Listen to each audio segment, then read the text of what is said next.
Hey, everybody, welcome back. This is Railbird Radio, and we have a huge surprise for you. We are back for a Breeders' Cup preview. This is Chris with the Fractious Stables. I am joined by my co hosts. Back in the day, we have Dan, who has 40 Breeders' Cup entries this weekend, and Ryan, who's a breeder of 6 entries, two of the favorites in the Breeders' Cup Classic. How you guys doing today? Bred two of the favorites in the Classic. I'm doing great. I'm doing well, Chris. Just nervous about the weekend. The great thing is I can blame you guys if they don't run. That's true. You don't have the huge pressure on. 40 entries, Dan. That's a lot of horses. You're going to be like Todd Pletcher saddling a bunch of horses every single race. Yeah, I'll be busy. I'd appreciate it if HRP spaces the races out a bit for my blood pressure, you know what I mean? You have real life and you have the HRP digital horses. So let's jump in. Let's get right to it. We're going to start off with the races on Friday. Obviously, starting off with the Breeders' Cup Juvenile Turf. That's a grade 1. These are all happening at Santa Anita, of course, where Breeders' Cup is taking place. It's a mile on the turf. And Dan, why don't you go ahead and start off with the one horse? Sure. So, drawing the rail, we have Truth About Jokers from Law Canada Racehorses. So we get, an experienced gelding here. He's a light horse. He got in winning the Zuma Beach. 7 races already as a 2-year-old. I think that's going to be a big thing to watch out for this weekend, especially on Friday. Looking at the juvenile horses with a lot of starts. So he's in good form, ready to roll. We've got Classy City from the 2-hole, who last out was a quarter length from a grade 1 win in the summer at Woodbine. I don't see why he can't do it. It's got the nice mile work in September prior to that big effort in the summer. That was off of a win in the Skidmore. Well placed. As deadly as any of them. Number 3, we have Lights, Camera, Action from the Diablo stable. This one is by the sire Action Man, who I believe is currently the leading freshman sire. Had a great run last time out at Keeneland, going a mile and 16th on turf in the Bourbon Stakes. 1 by 2. It's got a great shot in here. It's actually my number 1 pick. Next up in the 4th spot, we have Perfect Sunday from my stable. Probably the least experienced horse all Breeders' Cup weekend. I'm not sure if anybody else has just 2 starts, but he got in sneaking ahead in 3rd in the summer. So he just snuck in the field, and I've been high on this one ever since I bought him. Excited. He was at auction purchase from our athletes. In your next horse, Dan, you might like a little more. Test the Waters. He's got 5 races to the 2 of the 4 horse. Last seen, he was 2nd in the Bourbon off the gelding. That was less than a month after being gelded, so maybe he's got an even better run than that ready for today. Number 6, Sensation from Threshold Stable. This one's coming out of a Kentucky Downs race, going a mile on the turf. That's the Kentucky Downs Juvenile. Made a nice run, came on late to win by 3/4 of a length. Has a good, solid shot in here. Next up in Lucky Post 7, we have Trouble Brewing from Maximilian Farm. This is actually his first start for Max. He was just sold for $250 from Establo Pinchon. He is unbeaten on turf. He's a serious contender in this race. He's been working on dirt. I think Max is getting ahead of himself, getting ready for the Derby, but looks great on turf, coming off a win in the OT Juvenile Turf at Del Mar. Carson G from the 8-hole, 16 hands, second biggest horse in the race.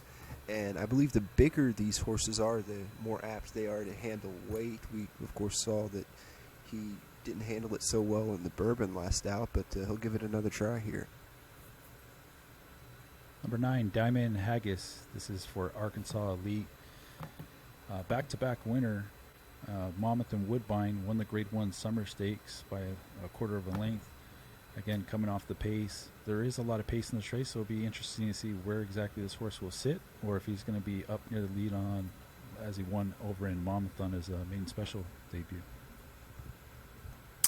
Next up in Post 10, we have Foxy Devil, again from Maximilian Farm, his 3rd in the race. The son of Cherokee Devil, who won last year's Breeders' Cup Turf Sprint, is always right there at the end. 2nd by a neck in the OT Juvenile Turf, 3rd by a neck in the Zuma Beach. he's right there, and Friday might be the day that he breaks through. From the 11 merry-go-round, he's got a 2 furlong advantage on your horse Perfect Tower, I believe it was, with 3 races there. Missed by a nose last out, coming from 7th. Punch should be a little harder this time. Number 12, Numbskull from Blazing D Stables. Another winner coming out of Aqueduct Mile 16 on turf from the Pilgrim Stakes. Going to have to deal with the outside draw, but again, just like the other ones that we've mentioned here, he's live and has a shot. In the unlucky 13 post, we have Expeditiously, another one from my barn. He's got a lot of speed, a big son of commanding, a 16 one hands. The only commanding son, I think, to make the Breeders' Cup. The old man still got a little bit left producing the juveniles. He'll show speed on Friday. And all the way out lampooned in the 14 hole is Pollard's Best from La Cañada. Sean Bridge Mahon up, his second race after the gelding. In his first effort in the Pilgrim, he was third. He'll try to improve on that here at the Breeders' Cup. So there's your field of 14. Dan, who are your top 3 in this race? Top 3. So this is a tough one. I didn't think that there was a huge standout this year, but I think that there's a lot of pace. And I like Numbskull from the outside close. He also is close to my heart, coming from General Opus, who was a horse who should have won the Breeders' Cup Juvenile, but I screwed him up back in the day. So maybe he can win for his father. I think in second I have Classy City from Ascar. Nice draw. He almost got there in the summer last time. And then in the third spot I have Diamond Haggis, coming off that big win in the summer. Ryan, what are your thoughts? I'll go with the 5, Test the Waters. I think he's going to give, I think he kind of teased at what he can do in the Bourbon, finishing second there, and he'll be even better this time around. Yeah, I went ahead and, like I said, my number 1 pick, number 3, Lights, Camera, Action. I like his speed. He can remain in a tactical position, I think. Max's horse I have for second, number 7, Trouble Brewing. He's done nothing wrong on turf, although, like Dan said, we might end up seeing him on dirt in his next start based on his works.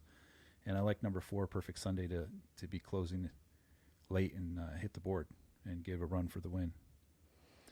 So that's your field for the Breeders' Cup Juvenile Turf. We're going to go ahead and move on to the Juvenile Fillies Turf. This is also going to be a mile on the turf, $1,000 purse. And in the 1 hole, Dan, who do we have? So in the 1 spot, another 2-race Breeders' Cup entry from Alidar Stables. Jackie, 1-word name. I love the 1-word names. She's 2 for 2. She's never been passed. We'll see if she gets passed on Friday.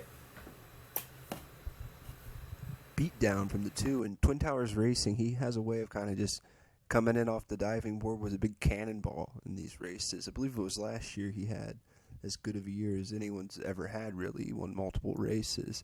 And he'll try to get it going early in the Breeders' Cup Juvenile Fillies turf with Beatdown. Number 3 is Let Me Explain. Dan, I think this is probably one of your better horses that you have on Friday and Saturday as far as chances to win the race. This horse absolutely has dominated the division on turf this far. I think if she can rate off the pace with a lot of speed signed on, she can do some damage in here. In the 4th spot, we have Baby Come Back from Nakamura Stables. Not a stranger to the winner's circle. She's a consistent one. She sprinted. She just stretched out last time. But from the 10 post, she had to go forward. So I think we're going to see a different effort out of her. Probably a better chance with a good draw on Friday. Another one that moved forward last out from the outside post rather was Reaper Lightning in the 5. She dead heated for third in the Jessamine after being close to the pace from the 11 hole. She'll be in the 5 today, and if she can do well from the 11, she ought to be able to do well from the 5. Number 6, Wonderful World for Smokey. We obviously know about this horse. Debuted on dirt in a 2 furlong race to get a race under her belt, then switched to turf and it's been perfect since. Won a maiden special weight and won the Natama Grade 1 last time out at Woodbine. One of the favorites in here is going to be tough to beat. In the 7th post, we have Perp Plan from GDP Inc. This horse showed a totally new dimension last race, closing from way out of it when there was a fast pace. And I think that's really relevant to this Friday's race because there's a lot of horses that need the lead, and this one showed that she can even contend from 10 out of it. So interesting to watch on Friday. Like Cochise from the 8 hole, last seen second in the Natalma, rallying from second last. I wish the mile works were a little quicker, but, Dan, you've got her in here, so she must deserve to be in here, and we'll see what she can do. Number 9, Schrodinger Kahn, Big Gun Stable. Nice win last time out. Looked like was having a little bit of difficulty 2 races prior than that, but seemed to love the going on Aqueduct, going a mile on the turf. Won that last stakes race, got into the Breeders' Cup, has a shot. In the 10th spot, we have Superface Party, who just won the Flower Stakes last week, coming out of my barn. I've never run a horse on 7 days rest like this before, I think ever. Definitely not in a Breeders' Cup race, so I have no idea what to expect. She's probably 50-50 to be green tomorrow, so use her if you're adventurous. Action Girl, winner of the Johnson Stakes, where she was nearly a wire-to-wire victor there. Tried to go all the way in the Jessamine and ended up second, and she's got a nice mile work. We'll see what she can do. Number 12, Miss Hijinks for Max. This one's going to rate right off the pace. I believe it's going to have a great run. This is the winner of the Kentucky Down Juvenile Fillies on turf, going a mile. Big shot, outside post. A lot of these horses, you're going to hear us say it over and over again, going to have to work out a trip from the outside post, but if they can, could be dangerous. Another one we have outside here in post 13 is National Dreamer from First Flight Stable. Really savvy auction purchase. Tried turf for the first time in the Miss Grillo and just missed. Big effort from an outside draw. You would have liked to see her draw a little bit more inside today, but I think she's a sneaky one. Anushka Titan by Anushka Man, one of the better turf horses we've seen in recent times here at Horse Racing Park. Last out, she was second in the Surfer Girl, and she's got a tough post position here, but that's why they run the race. Dan, give us your picks.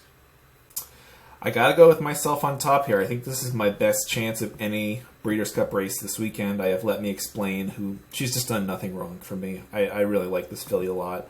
But a close second, and a second I'm really scared about, is Wonderful World from Smokey Stover. She looks so good in the Natalma. I'm hoping that she's just a little off her game, off 6 weeks rest, so I can beat her.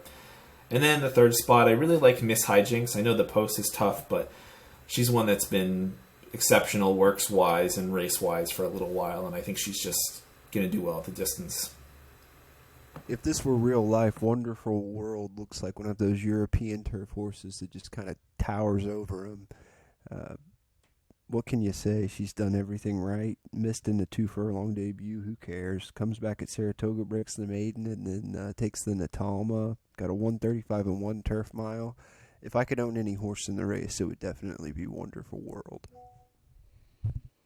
Yeah, that's one I have on top as well with Dan, your Let Me Explain close up.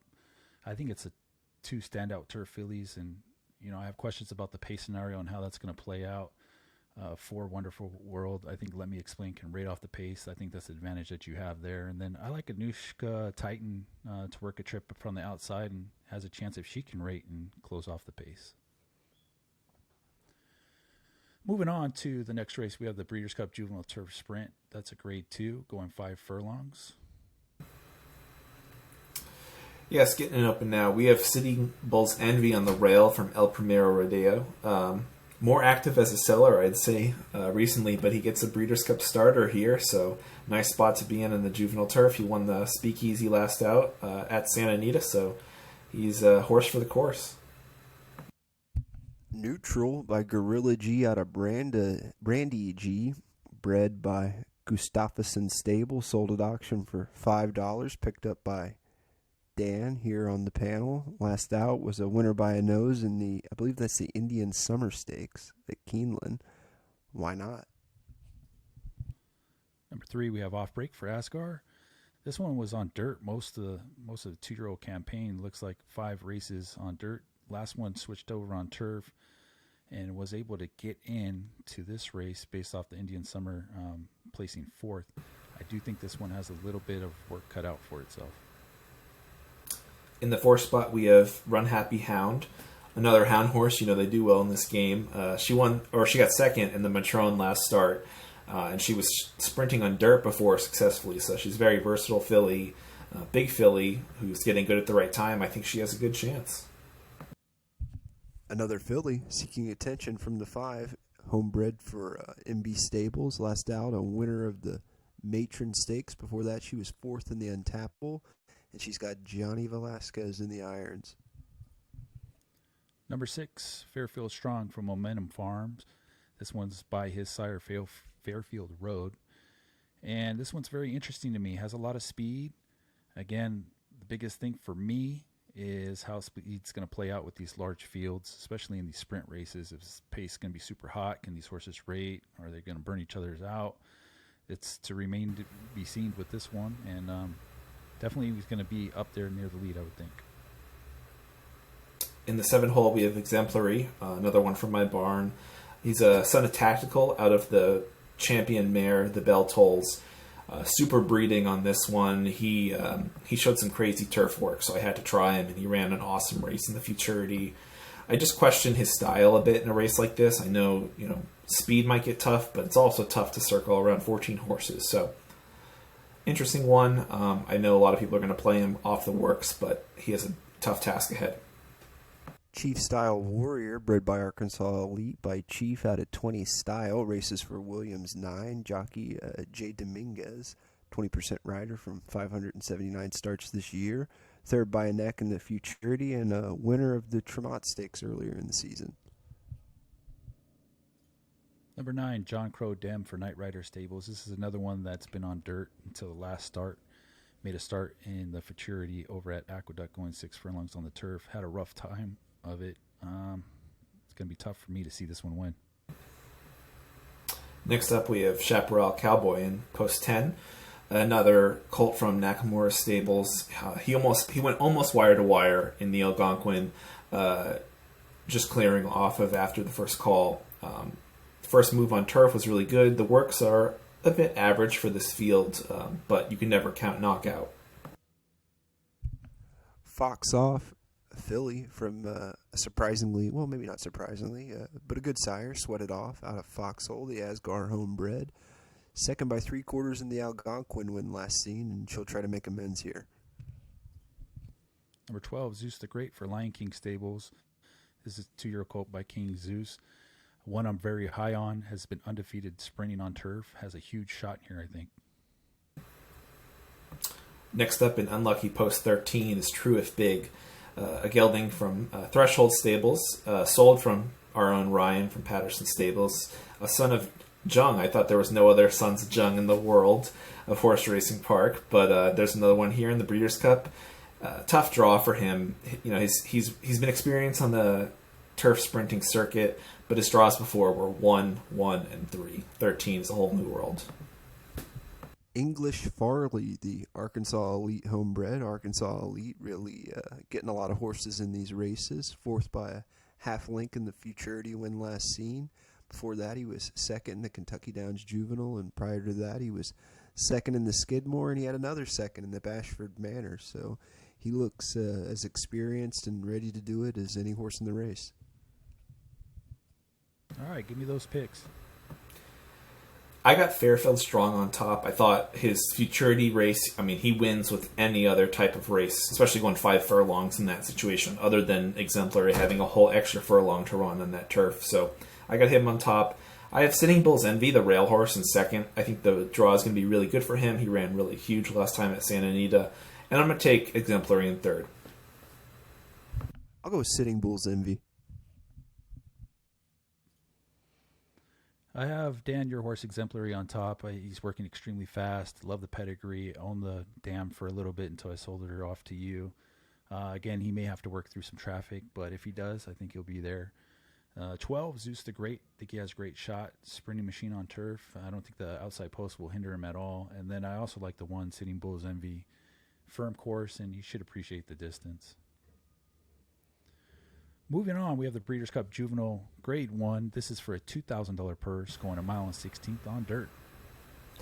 Exciting race. We have Imperious on the rail draw for Chris from Fractious Stables.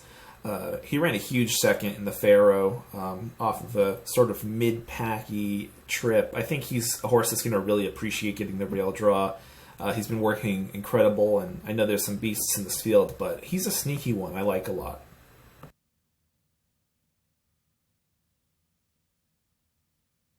Puppyplex from Jive Inc., the Marry Me Mandy gelding, won the Iroquois Stakes last out.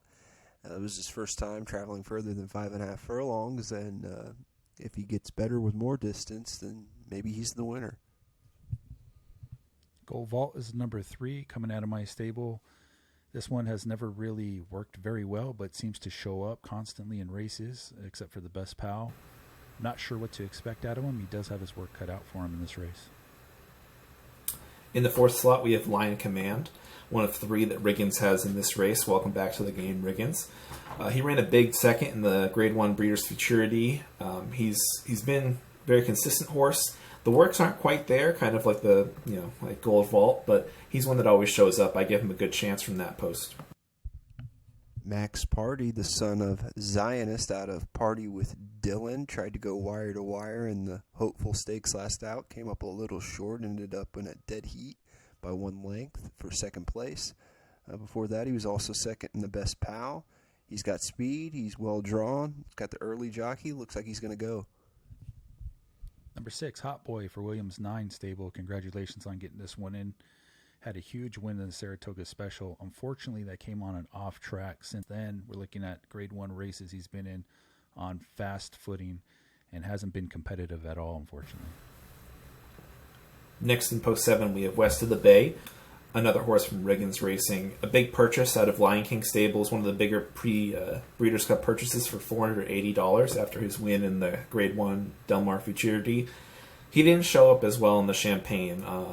Not sure if there was an excuse that day, but he's a very light horse, very talented son of West of the Wind, who I've been unable to get people to stop taking the covers. They go so fast, I want to use some of them for myself. So I'm interested to see what he does this coming Friday.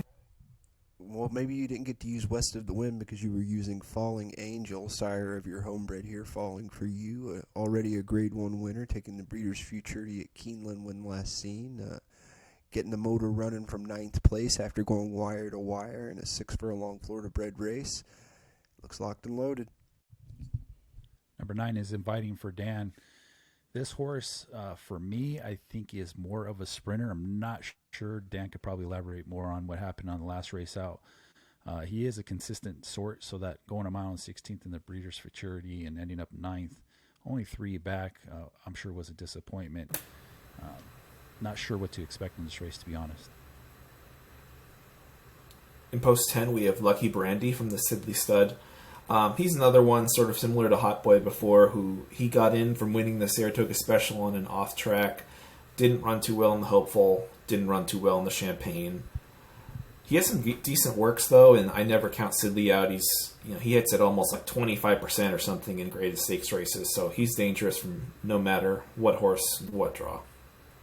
Strictly the one to beat from the 11th hole is Baffert for Royalty Stables. He had 1 horse beat after 3/4 of a mile in the Champagne and got there to be first by a half a length by the wire. And look at those works.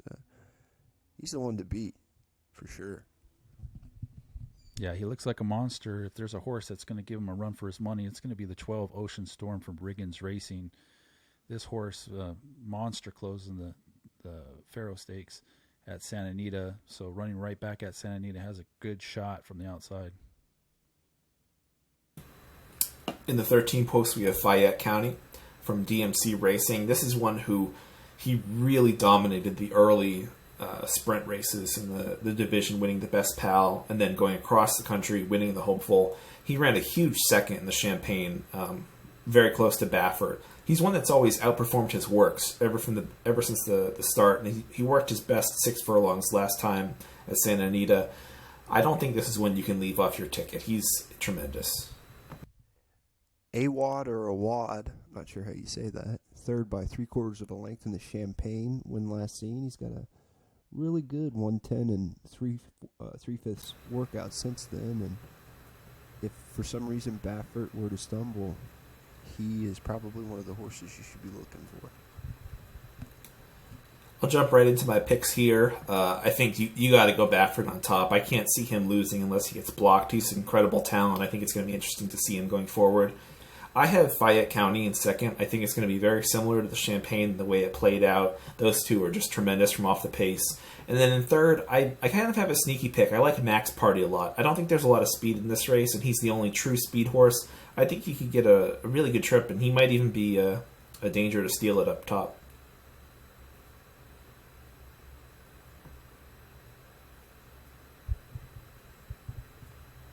Ryan, If it isn't already clear, I like Baffert.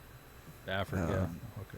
Okay. And maybe you're right about Max Party. It does look like he's going to go. And in these races, you don't always have to be the best horse. If you can get out there and sail on the front, lone speed like in real life, it's dangerous.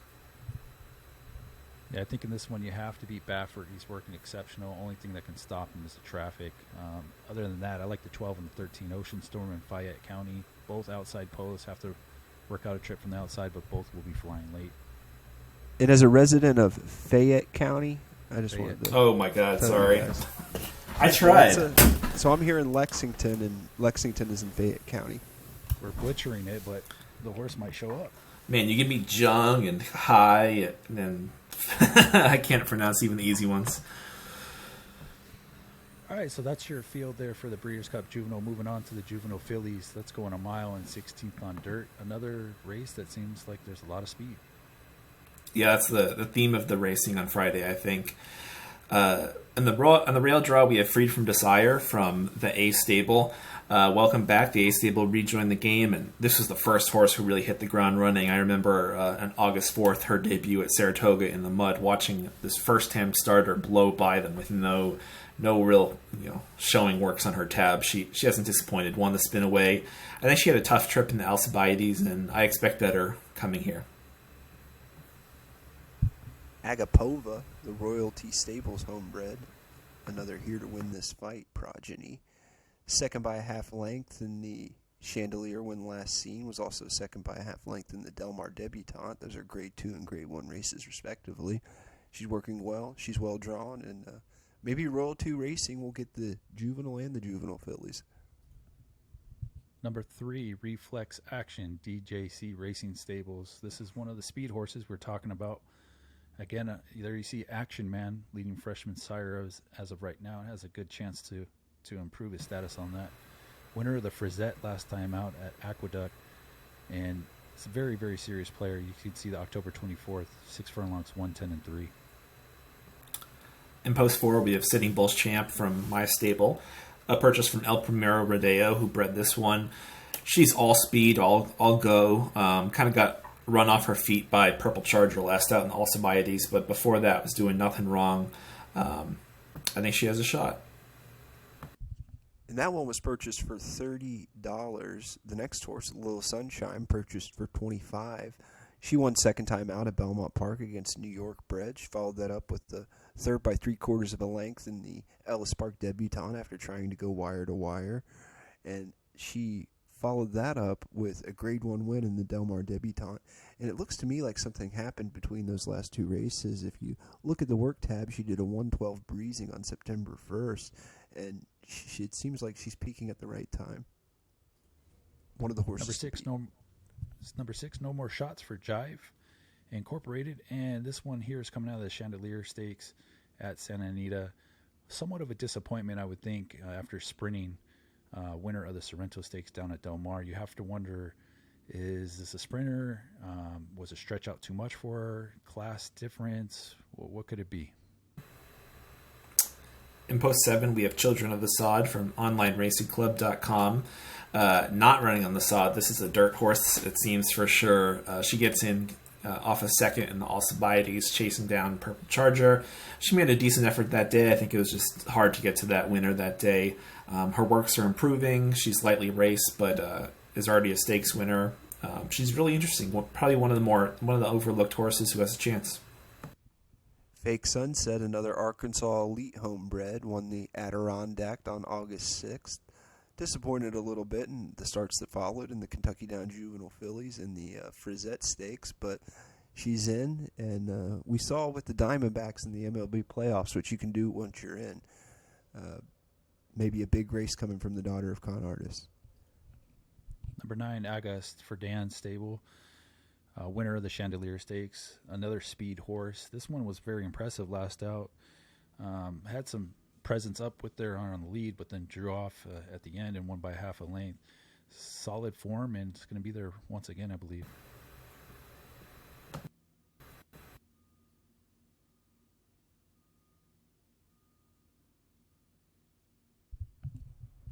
From the 10 is I Made a Decision. She was 7th in the Frizette last out, 9th in the Spinaway prior to that, but she did win the Sorrento Stakes and was 2nd in the Schuylerville, so she's done enough to get here, much like the 8-horse Fake Sunset. And once they're in, that's all that matters, is that they're in. You know, recent form isn't always everything, and we'll see what she can do. Sorry about that. I'll jump back in. Mic problems. In post 11, we have Luca Fashion, another horse who's versatile from Nakamura Stables.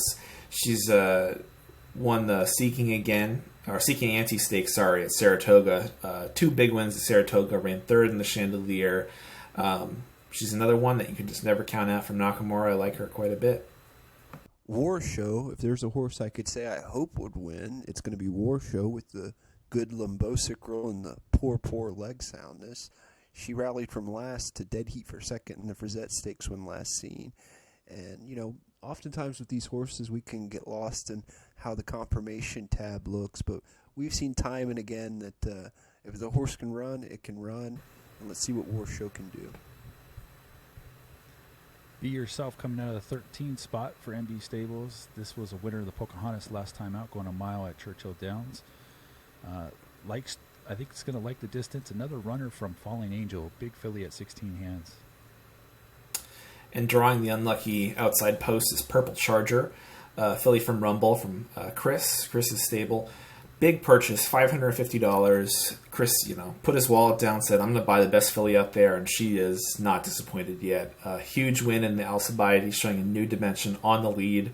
She's drawn the outside, but I think the positive news here for this really, really talented filly is she's versatile. She could come from off of it. She can win on the lead. She's quite a factor in this race.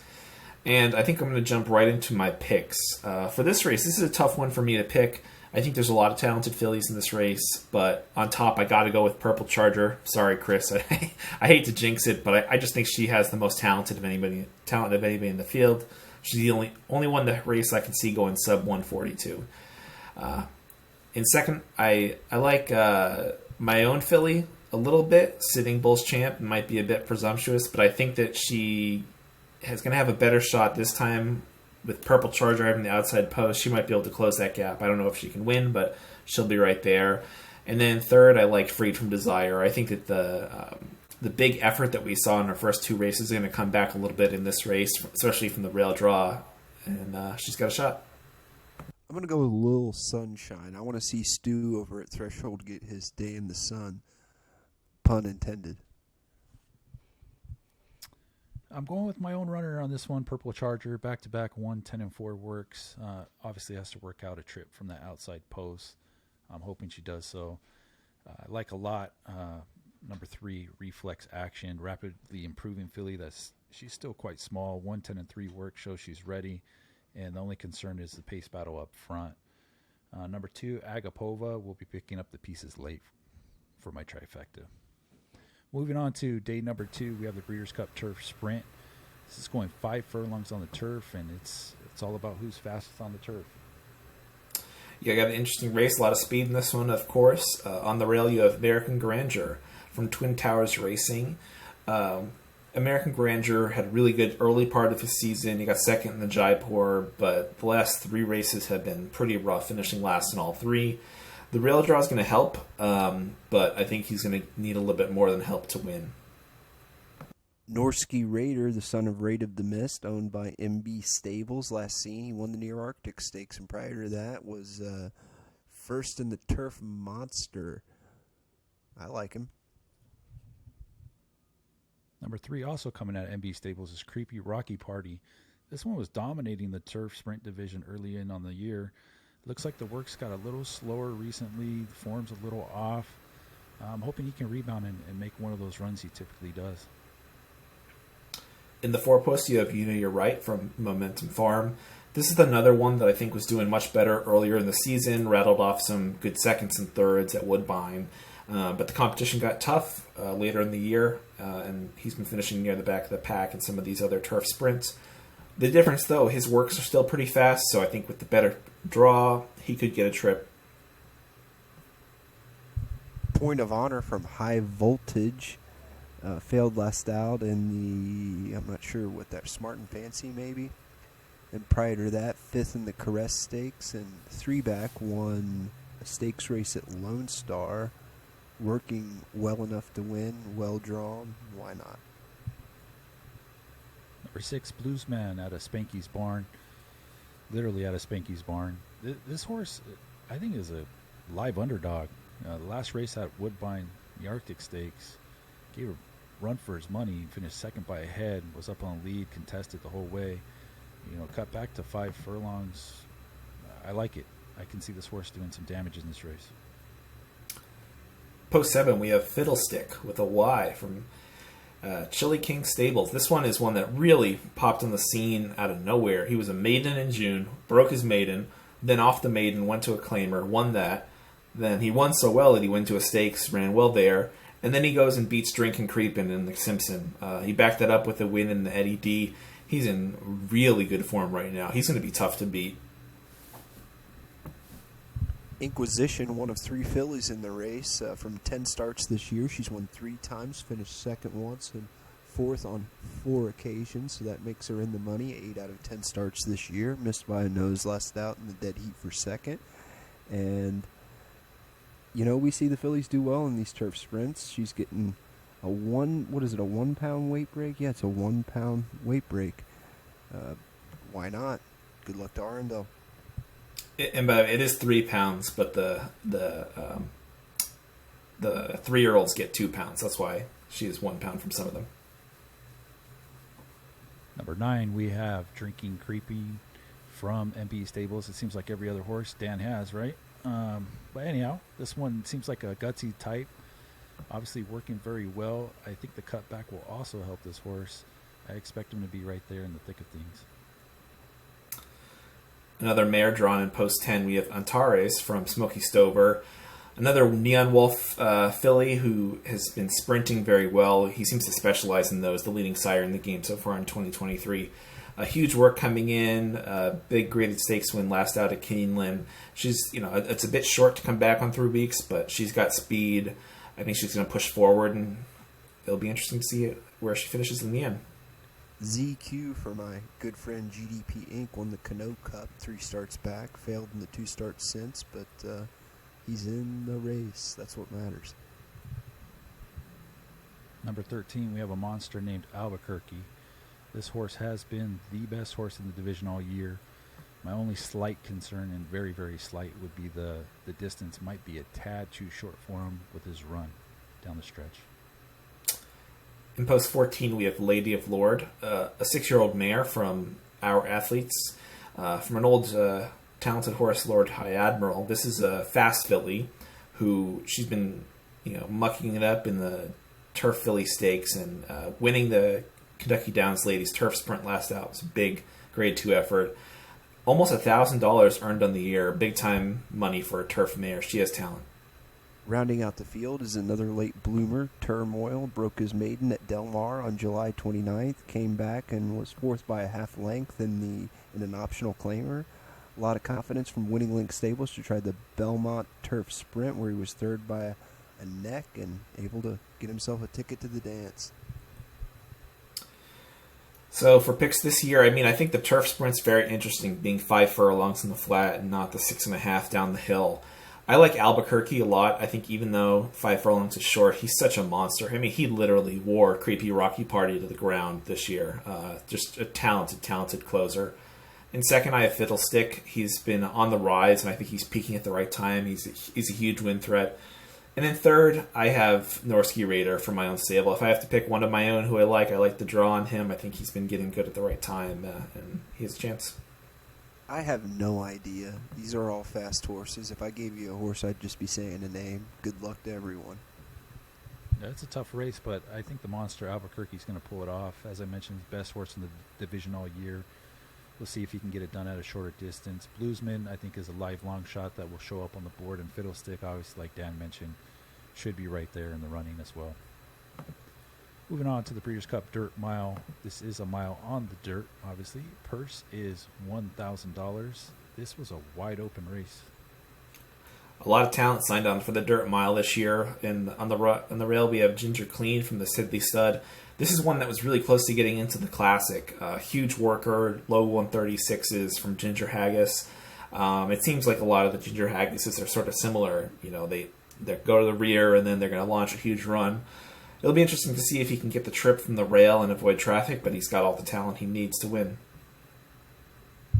Dancing Rattler, the son of Timber Rattler, who was available for $1. A lot of value there on the sire. Last out was 8th by a length in the Phoenix, 5th by 1 in the Forago, 4th by a half in the Crosby, and prior to that he had 3 seconds in the True North, Churchill Downs, and Commonwealth. He's well drawn, and with a draw like that, you know, he's a live upset chance.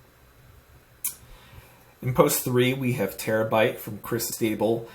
Pretty good chance. I think there's inside information in this room. Pretty good chance this is Terabyte's last race. I think he's potentially the biggest sire prospect in the game right now, given the connections. A ton of speed. He's a horse with a lot of heart. You don't want him to be close at the end because he seems to get it done. Stormy Liberal, if memory serves, this horse won the Breeders' Cup Turf Sprint in real life. I think at a big price. I'm pretty sure I cashed a ticket on it. It's been a while.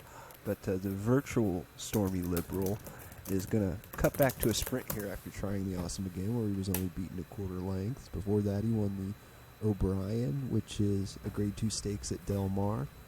Working well, drawn well, Flavian Prop, Big Gun Stables. Let's see what he can do. Number 5, we have Sado the Second from Arundel's barn. This one is going to be my top choice. It's informed, working excellent. I think he's going to work out a stalking trip, obviously cutting back from 1.8 miles to the flat mile. And I think he's going to relish that distance. Number 6, we have Anna the Artist from Smokey's stable. This is another one that I like. I actually have second on my list. He has similar form as the 5 horse. Same form and style. I think the top 2 are the class of the race, and we'll be right there head and head. Skylight Sword by State Police out of Distant Cousin. That's as heavy of a pedigree as you'll ever see. Won the ACAC last out at today's 1 mile distance. Raced near the pace, so he's got quick early foot. Got a terrific 57-3 handily work at Santa Anita on October 31st. Interesting that Online Racing Club is going to return to Jesus Castanon. Let's see what he does. In post 8, we have Puppet Master, a 7-year-old gelding who I feel like he's been on top of the rating in top graded stakes races for a while now. Tries to find his home in the Dirt Mile. He's had some huge races early in the year at 7 furlongs, and this is a similar trip. He's fast. Number 9, Twin Rackets from the Alidar stables. This one has been competing against 3-year-olds all year. This would be the first time against elders. One last time out in the Pennsylvania Derby. A nice race.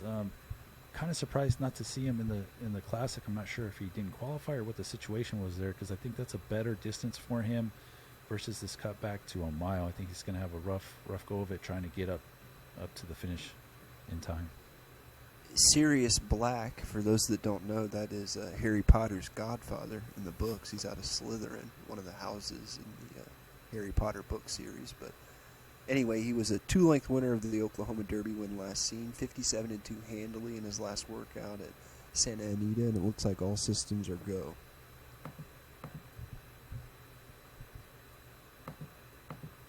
In post 11, you have Dayton, who I think set the record for most times trying to be sold this year. Sorry, Pan, I have to I have to call you out on that one. Even though Pan was trying to sell all year, this is a really, really good horse. No joke, 136 mile work for a 3-year-old. He got second in the Woodward last out. He got third in the Haskell. Looked home there. He's really good. Tough draw, though. And then in post 12, you have Noble Ferry from Riggins Racing. Tough race in the Traverse last out, which I think convinced him not to try the Classic, even though he could have run the Classic. But he tried the dirt mile, drove outside. He's working decently, a nice 123 work last time. We'll see if he can get a good mid-pack trip. And then the 13, we have More Twist by I Want More out of El Grand Twist. Didn't show up last out in the ACAC, but before that he had a big effort in the Pacific Classic where he was second. Tough post here, but he's in the race, and that's what we've been saying about a lot of them. That's what I've been saying. And out to the 14 is one of the better stallion prospects in the game, Prevent by Smoke out of Good Line, and that is indeed a good line.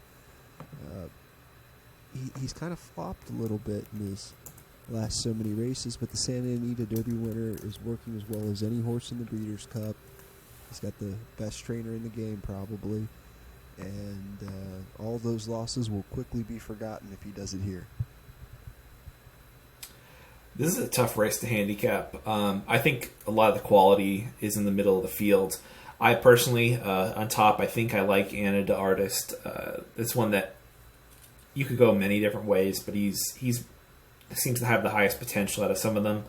In second, I have Puppet Master. I think this is one just a ton of speed, and the mile's going to fit right up his alley. And then third, I have Seydu the second. I'm going to give it to Sirius Black. Looks like he's in his best form right now. I think Seydu the second and Anna de Artist are going to battle it out, 1, 2, and then Terabyte maybe to possibly pick up the pieces for third. Moving on, Breeders' Cup Fillies and Mares Sprint going 7 furlongs on the dirt. This is a very competitive race, Dan. It definitely is. A lot of speed in this race as well. Drawn on the rail, we have Up She Flew from Riggins Racing. This filly kind of took a step back in her career after trying to route. Won an allowance race really impressively at Saratoga, went right back and won the Grade 1 Ballerina and found her home sprinting. A little bit of an off performance in the Dogwood, but she works really well. She's a fast filly, draws perfect. She's a big danger in this race. Christina G. from MB Stables. Second in the Presque Isle Downs Master Stakes last out. She's been around for a while. She's got 10 wins from 37 career starts.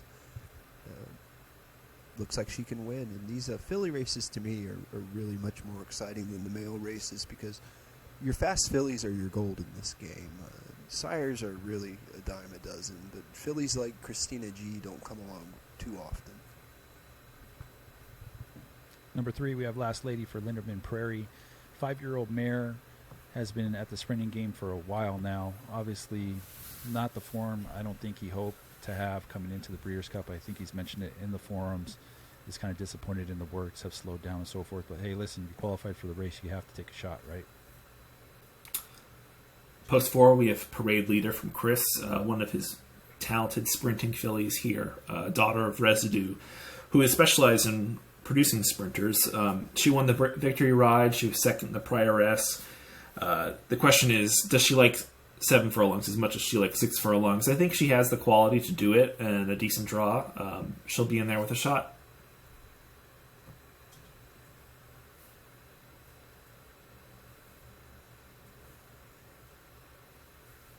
Sorry, my browser tab flipped on me there. Yeah, no worries. The five scratched out. Number 6 is 8 seconds for Wood Duck Stables. This one's by People Pleaser, 3-year-old filly. People Pleaser has been very impressive sire to me, and this is no exception to the rule here. Wood Duck seems like he excels with these fillies and mares sprinting, and this one just won the Princess Rooney at Gulfstream Park last out, going 7 furlongs and 121.3. Should have a live shot in here. Sue Biscuit, the 3-year-old filly, going to get a 2-pound break from her elders. Working well, winner of the Dogwood last out. Switches back to Ruben Silvera, who has twice been second with her. I can't see back in the form. I don't know if he's ridden her other than those three races where he was on, but if the pace gets quick, she'll be mounting a bid. Post 8, we have Starship Twister from Twin Towers Racing. A little bit of a tongue twister on me there. She's an interesting filly. She ran third in the Derby City back in May. She won the Open Mind. It was a small field, ungraded stakes. She's sort of been flipping around from distance to distance, but when you go look at the works, 57-4, she's got sprint speed. She's a big filly. I gave her a shot. Smoking Kara, winner of the Raven Run by a nose last out, Grade 2 race. I believe used to be a Grade 1, now a Grade 2. And Alidar Stable is going to stick with Glenn Corbett, the King of Turf Paradise. Why not? He's done well in the last 2. Number 10, Lady Samantha, the Sidley Stud Stables. Another Ginger Haggis offspring. This one loves to sprint. You have back-to-back Grade 2 wins in the latest, and I think he's going to appreciate this distance. In post 11, we have Spring Street, a filly from High Voltage, 3-year-old. She's been talented all year, huge works from the very beginning. I think I tried to buy her about 4 times, shut down each time. She's often the bridesmaid, not often the bride, but she has a huge closing kick when she can show it. So I think the post draw doesn't bother her. She's an interesting one here. Nolo Contenderi, I guess that's how you say that. Failed to fire in the Princess Rooney last out, but before that she was second by a nose in the Seaway. Got a fast 3 furlong work and 33-4 handily. Patrick Husband's up for Riggins Racing. Another Riggins Racing horse. He's coming for you, Dan. Number 13, Sikatoga out of the Bears stable. This owner has to be very pleased with the results of this horse. Has been very competitive all year and is participating in the Breeders' Cup and has a good shot. He's going to have to work out a trip from the outside post. Post 14, we have Devil's Bride, another Neon Wolf filly from Fractious, from Chris's stable. Winner of the Grade 1 test, which I think if you look at all the filly and mare races this year, probably the one that translates most to this type of race. And she won that race from post 9. I know Chris would like a better post than post 14, but there's going to be a lot of speed signed on, and I think she does well with that sort of trip, so I give her a good shot. Bay the Lady from the 15 was able to cross over from the 9 and go wire to wire in the Ashland, and I'm sure she'll attempt a similar trip here.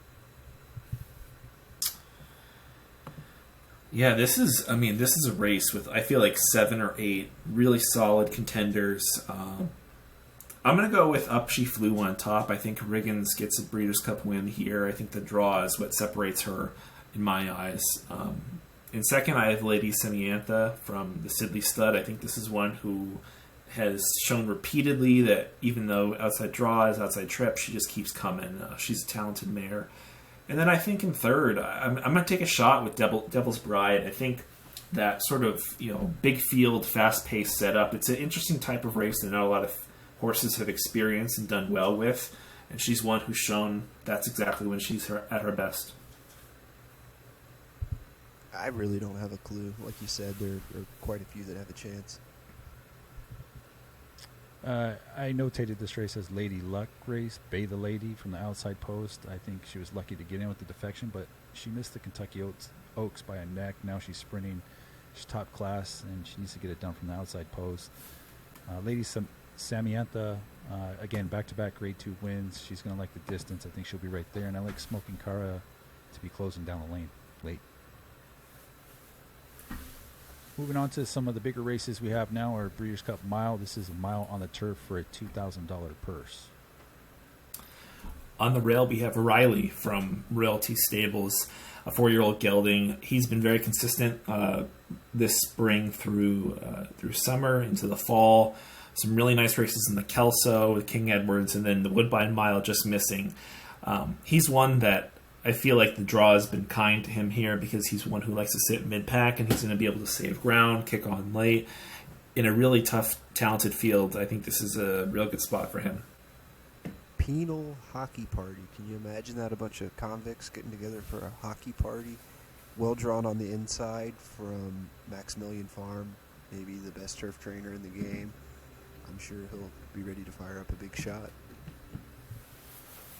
Number 3, Indian Summer, Diablo Stables. This is 3-year-old colt by Cherokee Sunset. We all know about that sire. This one here, I think Diablo caught a little bit of Derby fever early in the year. Was trying to chase to get on the Triple Crown Trail, and it costed this horse some races, I believe, in my book. Back on turf though, very respectable, and has a shot for a live upset coming out of the 3 post. Good post.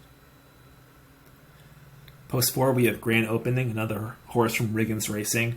He's a really interesting horse who I feel like he either shows up huge, wins, runs a huge effort, or he doesn't show up at all. 16 career starts, 9 of them wins, but only 1 second, 1 third. Which version of him do we see? I think if we get the good version of Grand Opening, nobody's beating him. Absolutely. Grande from Grimley won the... how do you say that stakes race, Dan, at Saratoga? The 4-star Dave? The 4-star Dave. Of course I know the 4-star Dave. I didn't recognize the abbreviation. But that was over a soft turf course. He's going to have to go over the firm today, but he's able to work 7 furlongs in sub 122, so he's got a shot. Number 6, Last Way to the Beach for Max. This one here, obviously, is competitive throughout the whole year. Has speed. That's working quick. October 30th down the hill, 5 furlongs, 56-2. That's a live shot. Next in post 7, we have PXG, a 7-year-old throwback horse from my barn. He ran a really big second place finish in the Woodbine Mile. His closing kick on the outside, the fractions were ridiculous. I didn't see that in him, but he's been training well coming out of it. I really don't know what to make of him. I think sometimes he's top class grade 1 horse, sometimes he's nothing. So I don't have big expectations, but I like the draw. Bronze Bomber, another one from Stu and Threshold. Coming off a grade 2 win at Santa Anita. 111 flat breezing Del Mar, 110-4 prior to that. Relatively lightly raced at 6 years old, only 26 starts, but in the money in 18 of those. Let's see what he can do. Number 9, Love of the Derby. Unfortunately, this one wasn't on the Derby trail or dirt-oriented. This one's turf. This one's coming out of MB Stables. And I think this is his preferred distance, going a mile. Obviously, he has speed, has to contend with other speed in this race. Don't know if he's going to go straight to the lead, if he's going to try to raid off or go ahead and head. It'll be interesting to see. In post 10, we have American Generals from Blazing D, another son of General's Opus, the turf 2-year-old star that I used to have. He got in this race winning urine in the Del Mar Mile, but I don't see a whole lot of other form that tells me he's up to this task. It's going to be a tough one. Atomic Eclipse from Spanky's Barn. Second in the City of Hope Mile when last seen, working well. The 6-year-old gelding with 10 wins from 40 career starts. It's bedlam on Breeders' Cup Day. You never know what's going to happen. You look at this horse and you might think, nah, but after the race, oftentimes we see something different, and I don't see why he can't run well. I also want to give a shout out to Two Hearts One Love, who has a lot of horses that he bred that are in the Breeders' Cup, so congratulations to you on that. Number 12, Prom King, is MB Stables, another runner. This one here, mile on turf, Shadwell, grade 1 winner, great race, 132-1, excellent time. He runs back to that time from this outside post. He wins it. In post 13, we have Jakarta, an old champion of this field, 5-year-old son of Killmonger, bred by our own Ryan from Patterson Stables, out of Nakamura Stables. This is one who he's been banging heads with the best in the division for a while. The draw is tough. He hasn't been this far outside in a long time, but he's one with speed. He can stay up front. I think he's going to be in contention. Only question is, can he last in that final furlong? Rounding out the field is Hawaiian Lord, the 5-year-old son of Lord High Admiral. He's not been gelded. Only 3 wins from 32 starts, but second a whopping 13 times. Maybe he can make that 4th win a special one.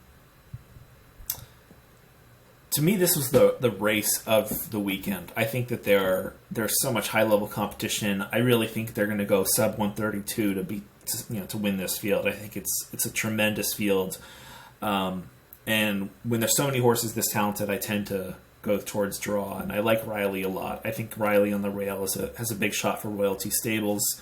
My second pick would be Last Way to the Beach, almost. Last Way to the Beak from Maximilian Farm, and I think his other horse, Penal Hockey Party, would be my third choice. I have no idea who's going to win, but I'm obviously rooting for Jakarta. It was a tough race for me. I like Penal Hockey Party, kind of surprised not seeing him in the turf. Max must feel he has a better shot in the mile. Distance might be a little short, but if he's more forwardly placed, he has a huge shot to win it. Jakarta is pure class and shows up every time. I have him in second. And then third, I have number 4, Grand Opening. I think he'll sit a nice tracking trip without losing any ground. Moving on, we have the Breeders' Cup Sprint going 6 furlongs on dirt for a purse of $2,000. Everyone's nightmare, or at least my nightmare, was the favorite drawing the rail in one of these races, and I think we have it here with Retaliate, 3-year-old son out of Chris's barn from Just Miss, purchased out of Second Chance Farms, or as a claim, actually, I think. Maybe I'm mistaken. Gets Franco aboard again. He's done nothing wrong. He's won 4 straight stakes races, 2 Grade 1s and a Grade 2 sprinting. He's beaten the best of the best. He beat older horses when nobody else was beating older horses. He's working ridiculous. I mean, what's wrong with him? Nothing. Loco Moco, South Shore Stables, probably very happy that this year's Breeders' Cup is in Southern California where it never rains, because he didn't have anything over the good and sloppy tracks at Parks in Saratoga. But before that, he was really doing well. Second by a length in the Amsterdam, second by a quarter length in the Woody Stevens, a Grade 1 race. And the 3-year-old, who knows, maybe his best race is yet to come. Number 3, Rudy is with me. This is out of Dan's stable by Residue. Again, sprinter sire. This is one that I bred myself and named after a dog that passed away a couple years ago. So he's near and dear to me. Even though I sold him to you, Dan. I don't know how I did that. Anyhow, he's a very consistent type. Loves to sprint. Big win in the Vosburg last time out on a muddy track. If I'm not winning this race, I'm pulling for him. In post 4, we have West Coast Party, another party horse. Marty Party was well represented. Congrats, Ed, on all your Breeders' Cup horses and bred horses.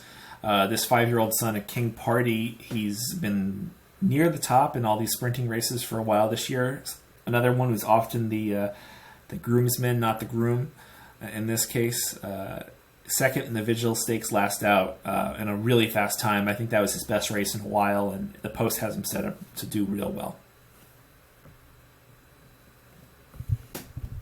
Tis Trippy from Rock Creek, bred by GDP Inc., the 16.3 hands gelding. Another one that's coming off a bad effort over a muddy track, but will draw a line through that race, as the old saying goes. Second by a nose in the Crosby, 3 back. 110 flat in his last workout. Number 6, California Sun, another runner for Royalty Stables. This one hasn't won since May, but has been competitive in his races. He's going to be up near the lead. I think it might be a little tough race for him. In post 7, we have Plan to Wheel, another one from Chris, who has specialized in the sprinters this year. I remember well when he ran in the Crosby at a wide trip, and he still almost won in a ridiculous time. I think if that horse still exists and shows up, he could win this race. But his last 2 efforts, one in the sloppy ground, which you can excuse, but the SA Sprint was not as good. It'll be interesting to see which version of him shows up, but I think he has a shot. Number 8, Demon, second in the Vosburg last out. The 4-year-old son of Crossing the Rubicon for World Duck Stables. Another with a 110 flat workout. This horse is, he dropped down into ungraded and Grade 2, Grade 3 type races at the end of last year, and he's steadily worked his way back into the Grade 1 events, and why not? Number 9, Standing Ovation, Easy Money Stables. This one's a huge step up in class. Has speed, but it's going to be tested. This is the acid test. Is working well. Back on September 19th, no recent works to go by. So a little concerning in that regard. But it looks like this trainer usually trains him on the farm if you're looking at the works. In post 10, we have R. Lopez, the winner of the Phoenix Stakes just recently at Keeneland, which was a really hotly contested win-in-your-in race. He's been getting good this year for 9L Stables. He might be the fastest horse in the race in terms of pure speed up top, so he's a contender to lead the race for sure. And he doesn't do much wrong. I mean, 109 and 4 work. When you're looking for sprinters, this is a fast one. On schedule, 2 wins from 9 starts this year. The 5-year-old gelding, bred in April, last seen winning the Santa Anita Sprint Championship.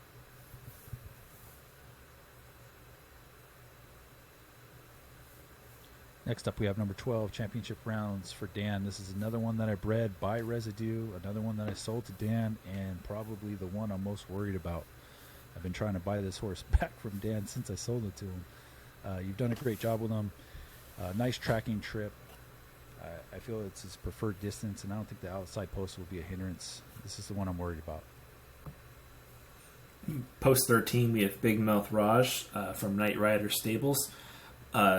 Seemed like a bit of a 7 furlong specialist so far this year, but he's had some good races at 6 furlongs as well. The draw is tough for him with his style, but he's a talented horse. He's not without a chance. Semi-auto for Threshold, last out, third in the Grade 2 Gallant Bob Stakes, the West Virginia bred.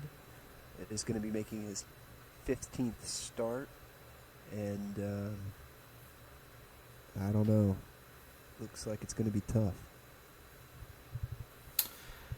This is a race that it was pretty easy for me to pick the horse on top, even though I don't think it's a sure thing, but I really like Retaliate. And seeing his draw, I think it's going to be hard to beat a horse like that. I have R. Lopez in second. I think this is one who's improving at the right time. He has the speed. The question is, how wide is he going to be on that first on that turn coming home? And then in the third spot, I have Demon. He's been knocking heads with the top horses in this division, and I think this might be a time for him to run a big effort. I'm going to go with Demon. Yeah, I'm going with the homer pick. I'm going with Retaliate out of my barn. I think he's been ultra consistent, draws the rail. He'll have to deal with some traffic, but if he gets through, he's going to be dangerous. Championship Rounds, as I mentioned, fearful of him. I think he's going to give everybody a run for his money. And R. Lopez, hey, everybody's going to have to catch him to cash the check. So I think he's going to be right there as well. Breeders' Cup Fillies and Mares Turf is the next race, going 1.25 miles on the turf for a purse of $2,000. Let's get into it. We have Painville on the rail from Momentum Farms, one that I sold at auction for way too cheap of a price, and she's been fantastic for Mo. Mostly been running at 1 mile, so I think the distance is going to be the big question for her, but you can't hate her with the draw. Techfluence High by Techfluence, who himself was a terrific turf router. When last seen, she won the Sands Points over the Sands Point over the yielding inner turf course at Aqueduct. That was her second win of the year. She's got 2 wins and 2 seconds from 8 starts, and she'll switch to jockey Daniel Centeno. Number 3, Maggie Green for the Sidley Stud. This is a hard-knocking old mare. 69 starts, 21 wins for over $5,000 in purse earnings. My only concern is that last race out at the Rodeo Drive, Santa Anita going 1.25 miles on the turf, finished 11th, 7th behind. You throw that race out, her form looks ultra consistent. Which horse is going to show up today? In post 4, we have Mondu from Momentum Farm. I probably butchered that pronunciation too. Sorry about that. This is an interesting horse. Again, another kind of like the horse from the rail from Momentum, who's done well mid-distance. She has one really nice route race in the Shepherd's Bay at Belmont, but a lot of poorer efforts against the Grade 1 type competition going 10 furlongs. She's going to need to turn it around to win on Saturday.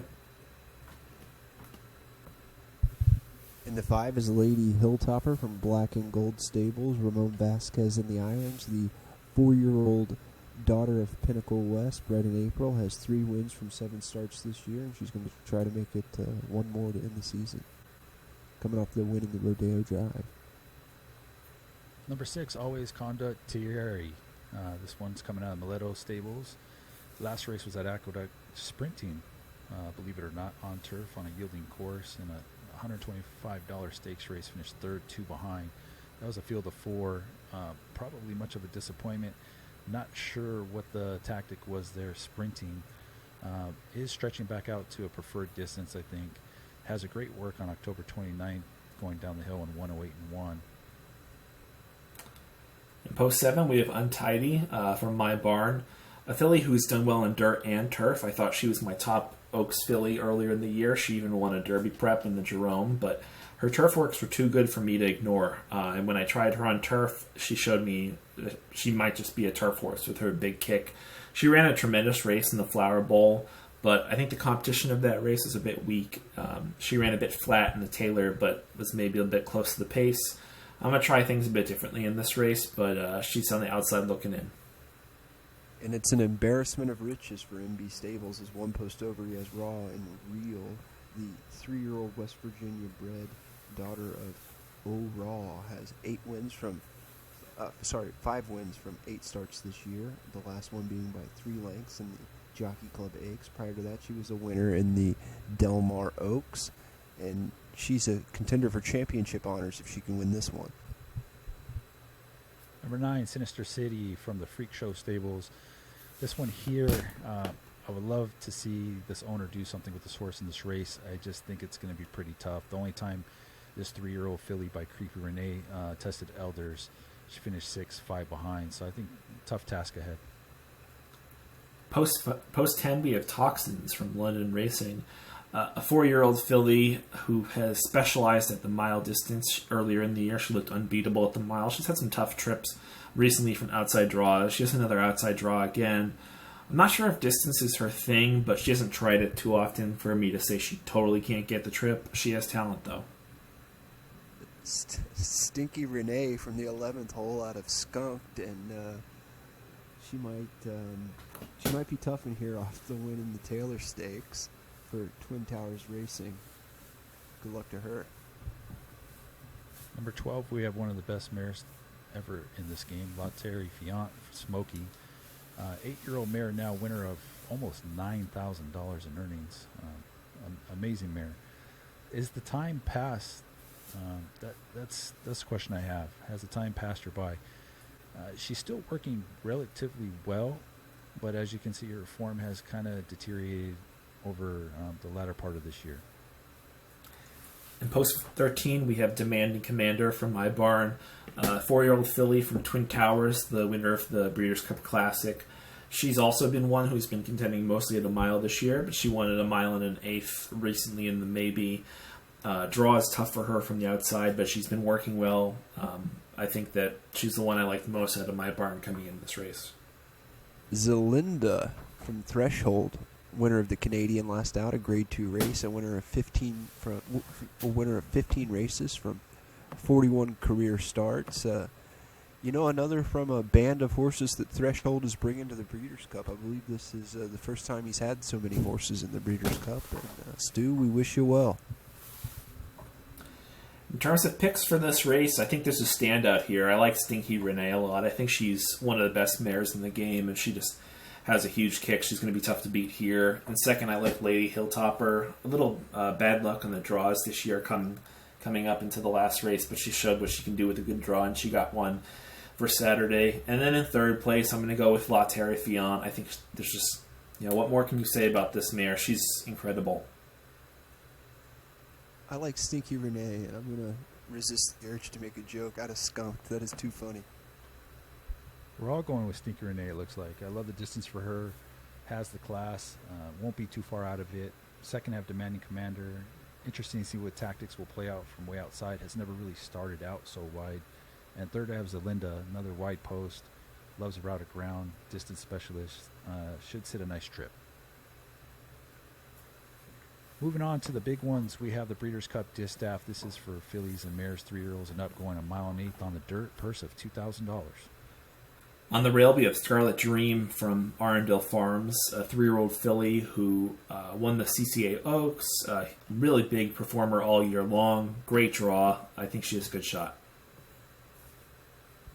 Another 3-year-old filly, Wavy Girl from Saratoga Stud, an easy winner of the Cotillion Stakes win last seen over the good track at Parks. She's well drawn here. She's going to stick with jockey Paco Lopez as they try to make it a hat trick, 3 wins in a row. Number 3, Celine out of DJC Racing Stable. Another 3-year-old filly by Distance Sunset. Ultra competitive filly when it comes to running down the lane, but is it going to be too late? Is she going to be too far back? That's my concern with this one. Post 4, we have Shining Moments, a 5-year-old mare from R&P Stables.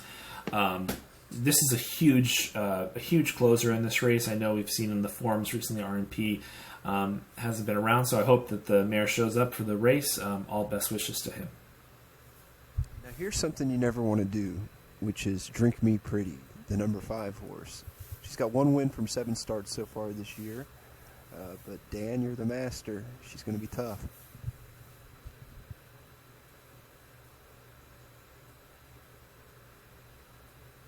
Number 6 is Ask for Free Delivery, Arundel Stables.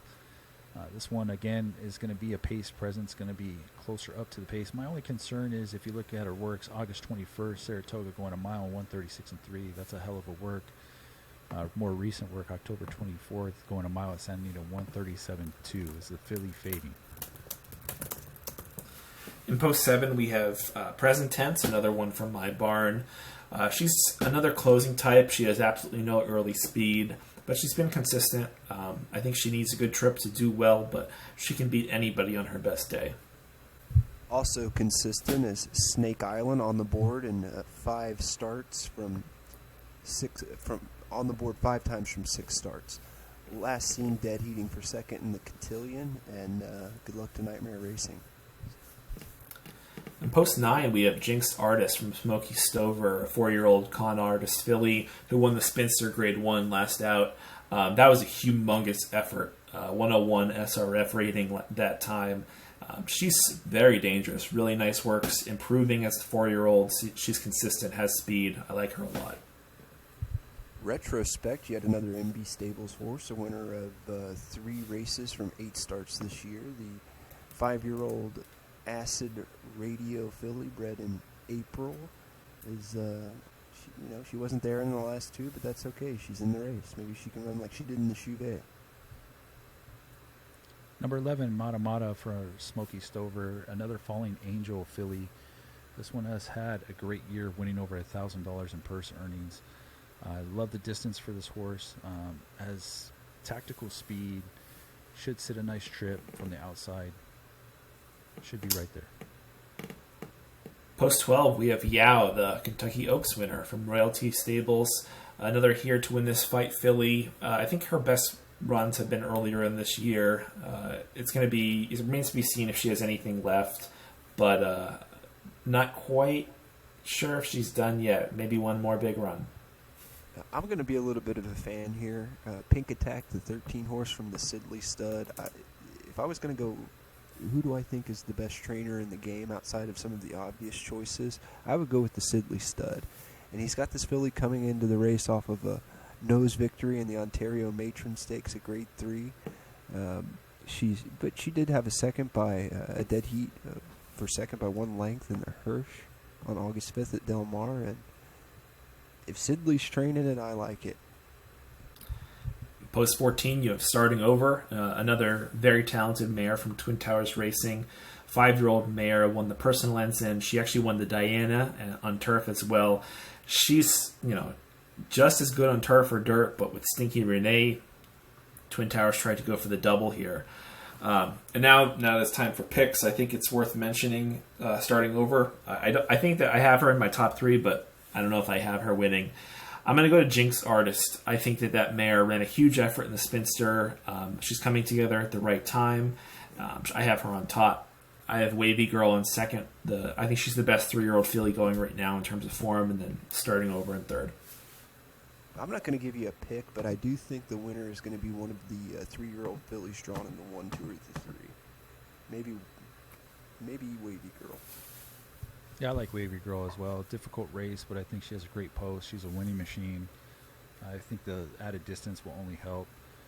Present Tense for second, starting out in the middle of the field. She hit a nice trip. unfortunately loses the jock to Wavy Girl, I believe. 14 outside post starting over. Still has an outside chance even though she's way out there in the parking lot.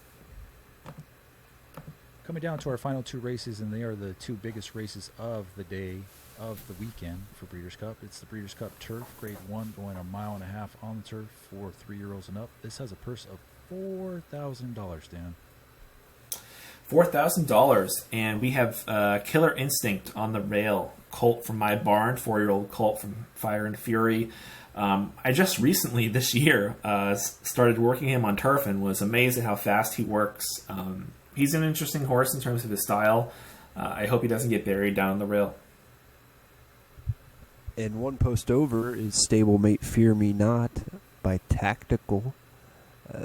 Maybe didn't like the offgoing last out in the Grade 1 there at Aqueduct, but before that he won a Grade 3 at Kentucky Downs and then was twice second by a nose in Grade 1 up in New York at Saratoga and Belmont. Number 3, King K Niagara for DJC Racing Stables. I think this is his best shot to win on the day, along with Reflex Action. But I think this horse, obviously, probably going to go off as the favorite, I would assume. Everybody's probably thinking they're lucky stars. It's not a wet track because this horse is a demon on wet track. Runs well on firm. He's a distance specialist. I think he's going to be right there. He's my number 1 pick. Yeah, I would really like to see King K Niagara win this race. He was scratched last year through some sort of error. I don't know if it was wet track only or what it was, but he was supposed to be in the Breeders' Cup, and he ended up not being in the Breeders' Cup. I can't imagine how disappointing that must have been for Dom, so would love to see him win. And one post over is Mickey for South Shore Stables, a winner of 10 races from 27 starts. The 4-year-old gelded son of Proud Kai is on a bit of a losing streak here, but he has a gift of a post in the 4. Next up in post 5, we have America's Hope from Nakamura Stables, a 4-year-old colt from Great Distinction. He ran 3rd in the Kentucky Turf Cup last out. He's been consistent, but quality competition level might be tough here. Number 6, Tyrannical Arundel Farm Stable. This is a 5-year-old gelding out of Opus Force, 10 wins out of 31 starts and has almost bagged $3,000 in earnings. He's been facing top competition all year long, and I don't see it any different here. He's going to be competitive. You see the workouts. His workouts are getting slower, but still fast time. October 24th, mile 134.1 is more than handy.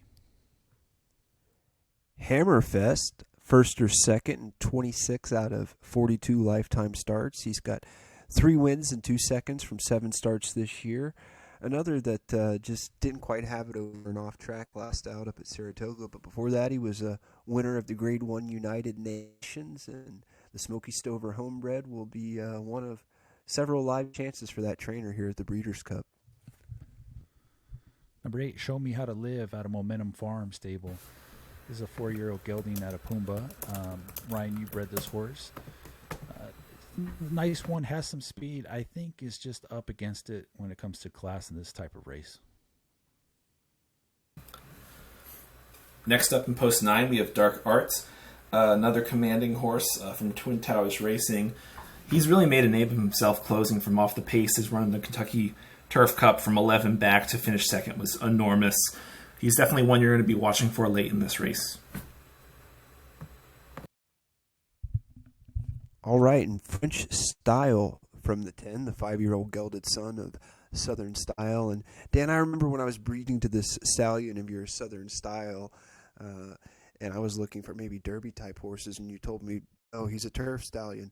And I couldn't really see that until you told me, and that kind of bore out to be the truth in the end. So it's just interesting how, the more you play this game, the more you learn about the horses, the more you're able to see down the road with things like that. And, we always appreciate you sharing such information. But French Style, second to last out in the Hirsch Turf Cup. Prior to that, he was 3rd by half length in a Grade 2 at Del Mar. And we'll see what he can do here with Mitchell Merle in the irons for owner Royalty Stables. Number 11, Oh Brother, Spanky's Barn. Roger Rabbit gelding, 4-year-old. Ultra consistent. wire-to-wire winner of his last two. One at Saratoga, which was a grade 3, and the Pattison Cup, I believe. Canadian International, I think. Grade 1 was a winner, wire-to-wire. Can he do it here? That's the question. It has decent work. September 23rd, going down the hill at Santa Anita, 6 furlongs and 108.1. That's fast. In post 12, we have Martinez, another single name horse from Royalty Stables, a 3-year-old gelding, another one from Here to Win This Fight. Here's another huge closer, big time closer. He's always in any race he's in. This is the toughest field he's faced in terms of competition, but he's going to be rolling late. Of all the 3-year-olds, he might have the best shot. Zichio for Knight Rider Stables, 4-year-old gelded son of War Command, bred by Broken Spoke Stables. He's got 8 wins from 17 starts, twice second, 4 times has finished 4th. Ran over the $1,000 earnings mark last out with a grade 2 win at Santa Anita, and we'll see what he can do here. Number 14, we have On Fire. Look at the breeding on this one. Bi-tactical out of Wicked Heat. Doesn't get any better than that. Impeccable breeding, 3-year-old gelding starting from the outside parking lot post. He's going to have to make a run, work out a trip. Hopefully he doesn't fall too far back, but I like this one. I think he's my second pick on my list. It's a tough race to pick. There's a lot of talent here. I think when it came down to it, I think post-draw plays a big factor. On top, I had to go with King K Niagara. I think he's really rounding into form, and he may be the redemption story this year. In second, I have Tyrannical from Irondale. I think this is one who's just been super talented, fast, can run over a mile, mile and a half. He's a great turf horse. And then at third, I'm going to take the 3-year-old Martinez to be closing late. An interesting note, number 8, Show Me How to Live, is related to your rail horse, Killer Instinct being out of Irrefutable, and Irrefutable being out of Recorded Slang. Well, the sire of number 8, Show Me How to Live, is out of Recorded Slang as well. Will either one do anything in this race? I don't know, but just an interesting little tidbit there. Who do I think is going to win? I don't know. I don't have a clue. But I hope King K Niagara wins.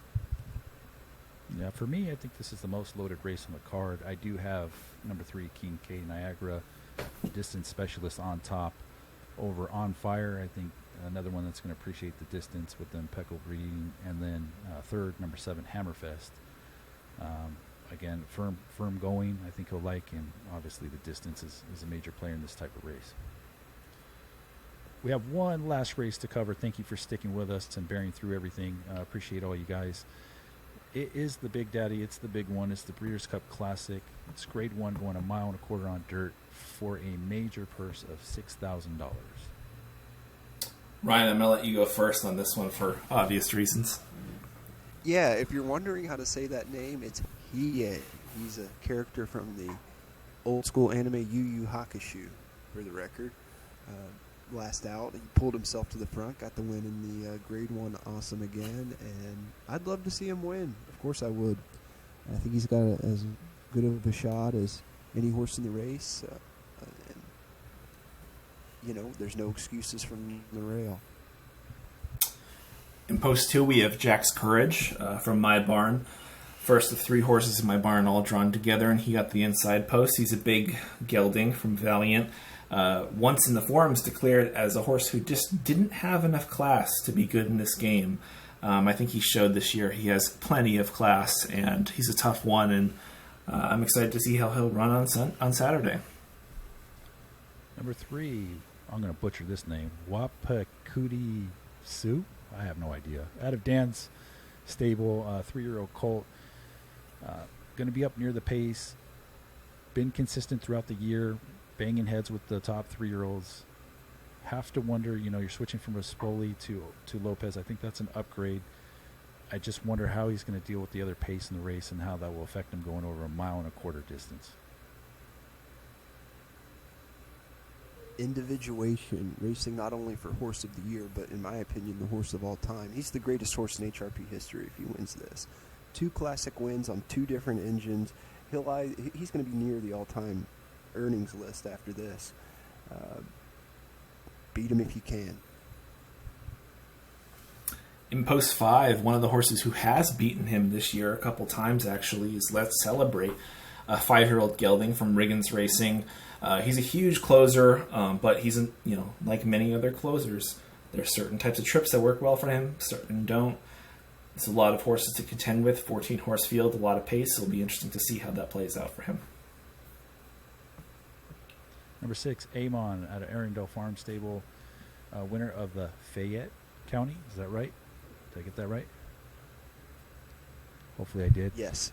Last out, that was a week ago, coming back to face top competition in the toughest race of the year. I just don't see it. Nice horse, but I just don't see it. Home Spirit, the 7 for Knight Rider Stables. He's got 2 wins from 8 starts this year. I believe one of them was in the Pegasus. Is that right, Dan? Yes, it was. That's a big one. So he started the season off with a big bang, and maybe he'll end it with a big bang. There's only one way to find out. In post 8, we have Quiet Return, winner of the Kentucky Derby this year.